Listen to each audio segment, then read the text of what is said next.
Hi, it's Ricky here. Super quick video. We're going on a photo walk. I want you to look out for three things, yeah? First, light. Interesting light. I'll explain that in a second. Composition and the unusual, the unexpected. Okay, first, we've got light. Well, what we want is unusual light, interesting light. So it might be light shafting through two buildings and lighting up a certain part of the street.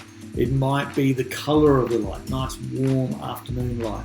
It might be just something standing out because of light. It might be the way light dapples through the trees. So the next thing we're looking for is composition. So if you want to have a quick look up composition on, if you haven't done much in composition on photography, you've got something called the rule of thirds, which is really interesting. It's literally when you break up your photograph into thirds, and it's where those third lines are is the most interesting part of composition. So I've got a bit of a diagram here. So broken up into thirds. So this line here and this line here becomes really important. And these lines here become really important. So you put your horizon or your elements or your building or whatever it is on those third lines.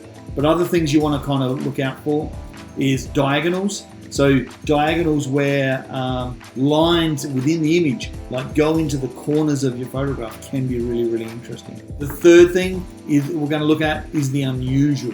Now the unusual can be anything. It can be something that doesn't quite belong where it is, or two things that don't belong together, or something just completely unusual, or the way the photograph is composed is unusual. The last thing we've got is a code of conduct. Yeah, it does come down to common sense. If someone doesn't want their photograph taken, don't take the photograph. If you've taken a photograph of someone and they look upset, they look like they didn't want their photograph taken, instantly apologise. If need be, delete the photograph in front of them and then move on. We've just got to, the law says that we can take photographs in public places, but we also need to have a huge amount of respect for who we're taking photographs of.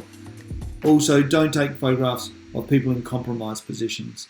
Put yourself in their shoes. Would you like a photograph taken in this particular situation? If the answer is no, just move on.